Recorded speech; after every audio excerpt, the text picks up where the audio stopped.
আজকের ব্লগটা তাহলে শুরু করছি মায়াকে দিয়ে। লাস্ট কয়েকটা দিন যা গেল, মায়াকে নিউটার করানো হয়েছে। না করালে বাড়িতে রাখা যাচ্ছিল না। ডেসপারেশনে এদিক ওদিক পালানোর চেষ্টা করছিল। অপারেশন তো হয়ে গেছে, এখন পোস্ট কেয়ার। দুবেলা স্যালাইন, কত অ্যান্টিবায়োটিক্স। যাই হোক, একটা বড় কাজ সেরে ফেলেছি। Hello and welcome to my new blog. বন্ধুরা, কেমন আছো তোমরা? আশা করছি তোমরা সকলে খুব খুব খুব ভালো আছো। বাড়ির অবস্থা দেখেছো? বাড়িতে কিছু হাই পাওয়ারের এলইডিস লাগাচ্ছি। এক তো লাইটের অভাবে ভিডিও করা যায় না, তাছাড়া সুব্রত বলছিল আমার পড়াশোনা করতেও অসুবিধা হয়, ছোট হোক বা বড়।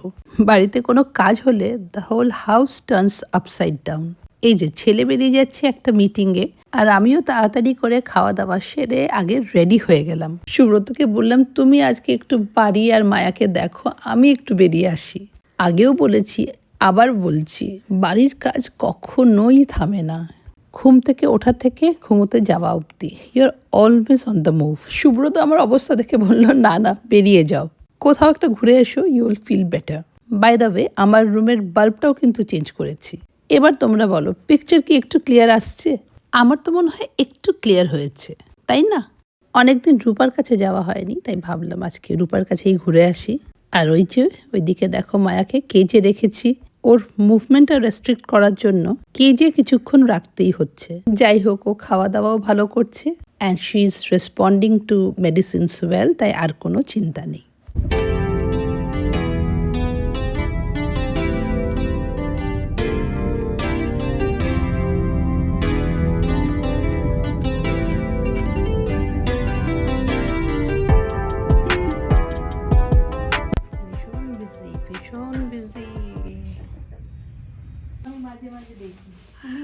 হ্যাঁ, অবশ্যই।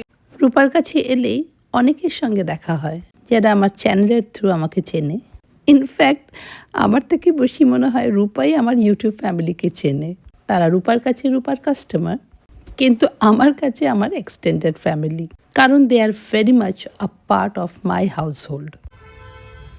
হ্যাঁ, ঠিকই বলছো মাস্টার। এইটা ডিপ হয়ে যাবে, ওটা লাইট হয়ে যাবে। এনে দাও। কি পড়েছে দেখলে না তো একবার? দেখেছি, আমি তো বললাম যে আঁচলটা খোলো। রূপার কাছে বসা মানে রূপার কাজের মধ্যে একটু সময় নিজেদের জন্য বের করে নেওয়া। তবে ওর কাজটাও তো খুব ক্রিয়েটিভ, তাই বোর্ডামের কোনো ব্যাপার নেই। এই দেখো, যেমন বসেছিলাম তখনই ওর কারিগর দুটো শাড়ি কমপ্লিট করে নিয়ে এলো, আর রূপা এখন মন দিয়ে দেখছে কোনটা ঠিক কোনটা বেঠিক। যদিও না, সবেতে নেই, একটা দুটোই হালকা নজর আসে, যদিও কাস্টমাররা যদি বুঝতে না পারে। এইটুকুনি একটু আসে। লাইট কালার শাড়ি তো বলছো ওখানে আমি তুই কাস্টমাররা যেন বুঝতে না পারে। না, সেরকম কিছু না, আমি বলেও দিতে পারি। এটা অনেকেরই থাকে। এটা হচ্ছে এই যে এটা যে এটা যে এঁকেছে না, তার আগে তো ওরা একটা ছাপ তোলে। হ্যাঁ, সেই ছাপটা আছে। হ্যাঁ, ওই যে ওরা কি যেন বলো এটাকে তোমরা, হ্যাঁ, কালি দিয়ে ওরা যেটা খাকা খাকা খাকা দিয়ে যখন তোলে, তখন এই হালকা কালির দাগ থাকে। এটা জেনারেলি ড্রাই ওয়াশের সাথে চলে যায়। এই ছোট্ট, মানে এটা নজর মিষ্টি এরকমটা গায়ে হলুদের শাড়ির যেন মনে হচ্ছে।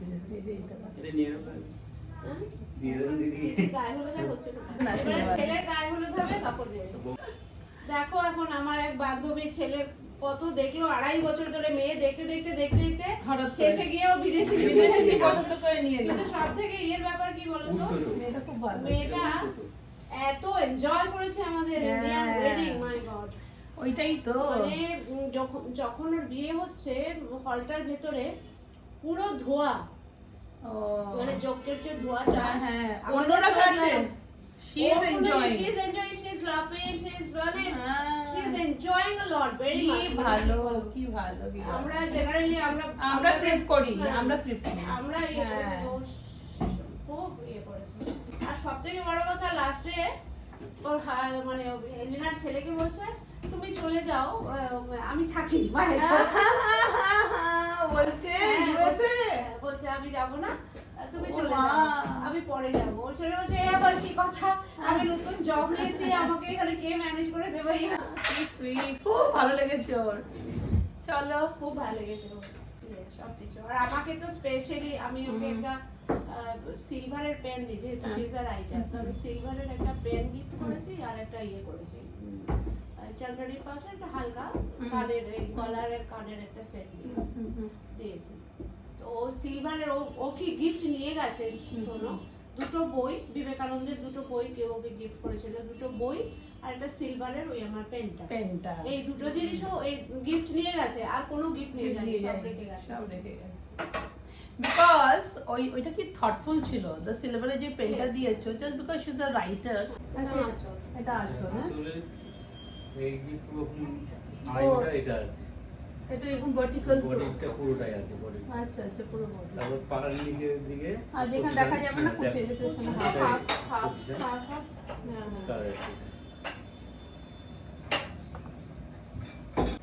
দুটোতেই হয়ে গেছে। এটা কি চায়ের সঙ্গে চায়ের সঙ্গে সিঙ্গারা এক্ষুনি নিয়ে এলাম, গরম গরম সিঙ্গারা।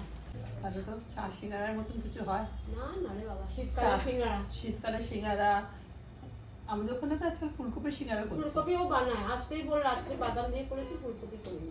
আজকে ভালো হয়েছে, খুব ভালো। কড়াই থেকে নামিয়েছে নিয়ে এসছে। ম্যাডাম এখন খুব সিরিয়াসলি আমার ব্লাউজ ডিজাইন করছেন। কটনের কবিতা, কটনের।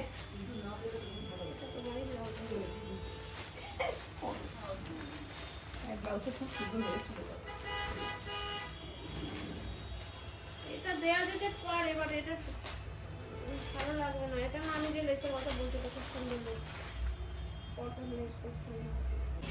এই পুটলি খুললে থেকে অনেক কিছু পাবে। আচ্ছা একটা পড়লো এখানে, আমি দেখো এই যে এটা কি সুন্দর একটা লেসটা, এটা অ্যান্টিক, এটা তোমার এতে ব্লাউজ। হ্যাঁ যতক্ষণ না এটা কিন্তু ভালো লাগবে এই আংটিটা না, এটা ভালো বলা আছে, এটা ভুল হয় না। এদিকে তাহলে রেখে দাও ওটার সঙ্গে। রূপার বুটিক থেকে বেরিয়ে সোজা চলে এলাম আইএ মার্কেটে। আসার কারণটা হলো আজকে ছেলের জন্য এখান থেকে চিকেন তারকা রুটি নিয়ে যাব। অর্ডারটা দিয়ে চায়ের দোকানে চাটা খেতে খেতে নজর পড়লো উল্টো দিকের মাছের দোকানে। সুব্রতর সঙ্গে আজকাল আমার মাছ নিয়ে রোজই কথা কাটাকাটি হচ্ছে। আমাদের পাড়ার সেই একই রুই কাতলা ভেটকি আর চিংড়ি খেয়ে খেয়ে সত্যি বোর হয়ে গেছি। তাছাড়া আজকাল মাছগুলোতে কোনো টেস্টও নেই। আমার ছেলে তো বলেই দিয়েছে মাছে প্রচণ্ড গন্ধ লাগছে, আমি কিন্তু ভেজ খাবো। তাই আজকে গোল দিতে আমি মাঠে নেমেছি। একটা ব্ল্যাক পমফ্রেট দেখলাম, 1000 টাকা শুনে বললাম থাক, মাছের বাজারে তো আসি না, তাই মাছের খরচার আইডিয়াটা আমার খুব বেশি নেই। শেষমেশ 1.5 কেজি ওজনের একটা ভাঙর মাছ চুজ করলাম। ইলিশ খাবেন না? ইলিশ না ইলিশ খাবো না, ওই ভাঙর মাছ খাচ্ছি তো, ওটাই তো ইলিশের মতন। শরপুরি খাবেন একটা? না আমি শর্টপুটি খাই ওই না। আগের মাছটা না বাবা, ভাঙর মাছ টেস্টি হবে তো ভালো একদম, না হলে তোমাকে খাইয়ে দিয়ে যাবো। বলো তো। আর নাম মানে কি মাছ খাবেন খালি বলে দেবেন। আচ্ছা ঠিক আছে, বাড়িতে নিমন্ত্রণ করবেন, মাছ খাওয়া প্রোগ্রাম করবেন, বলে আসবে যে আপনার বাড়িতে মাছ খেয়ে এসেছি দিদি। এই দেখো তোমার আইএ আমার মার্কেটের। নাম্বার আছে, সেই নাম্বার নিয়ে নেন, ফোন করবেন মাছ খেয়ে আপনি কি মাছ খাবেন। আচ্ছা আমি খেয়ে বলবো, তারপর আপনাদেরকে নাম্বার জানাবো, ওই যে নাম্বার। 220 টাকা দিতে হবে কিন্তু ওটা। Good morning. আমি ঘুম থেকে সবে উঠলাম। সকাল সকাল এই দৃশ্যটা দেখে চোখটা জুড়িয়ে গেল। বাবা ছেলে খাটে বসে আছে আর দুদিক থেকে আদর খাচ্ছে মায়া। ফিজিক্যাল কষ্ট তো আছেই, মায়া অনেক কষ্ট সহ্য করেছে, but I think she is happy. এবার মায়াকে মাঝখানে রেখে 3 জনের একটা ব্ল্যাক কফি দরকার।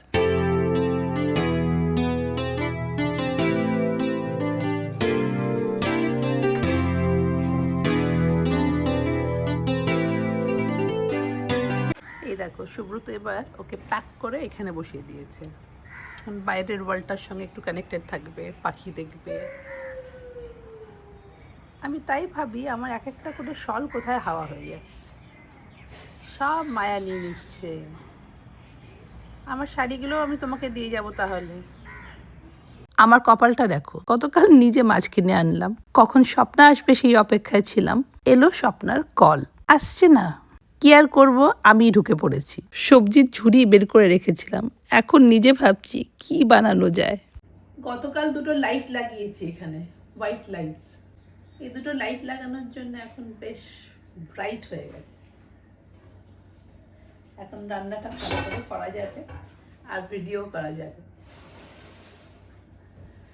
এতদিন আমি কিছু রান্না করলে এত অসুবিধা হতো, কারণ না রিং লাইট নিয়ে যাও, রিং লাইট নিয়ে ফিক্স করো, তারপরে এইটুকু রান্নাঘরের মধ্যে রিং লাইট ঢোকানো যায় না, তো লট অফ প্রবলেমস। আমি বললাম আর কিছু করতে হবে না, শুধু দুটো লাইট এখানে ফিক্স করে দাও। তো সেটা করা হয়েছে গতকাল।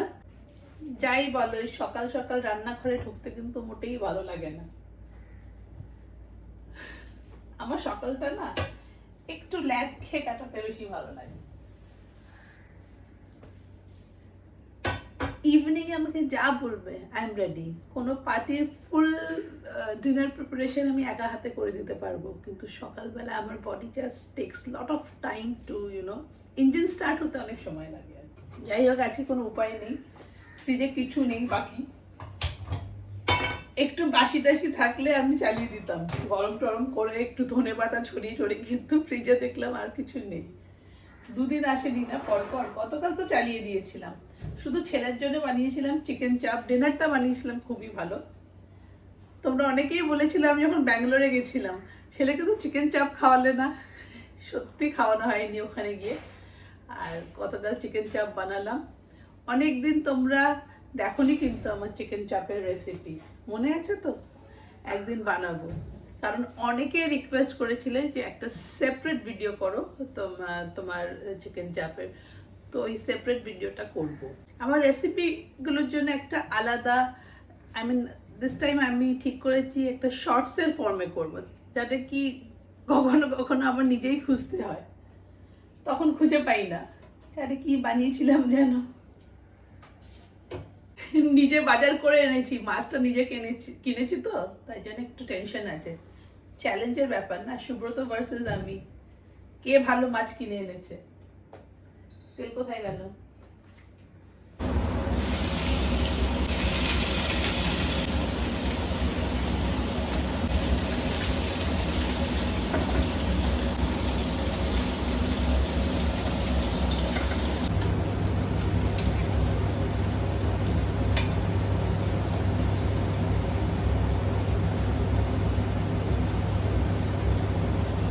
আজকে ভীষণ খিদে পেয়ে গেছে জানো তো। কালকের বানানো ডালিয়া আছে, ডালিয়াটা যা ভালো হয়েছিল না, একদিন আমি ডালিয়া বানাবো,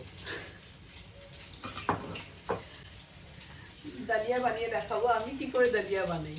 ওকে, আজকে ডালিয়ার উপমা বানিয়েছি, থ্যাংক গড ওটা ছিল, এত খিদে পেয়েছে।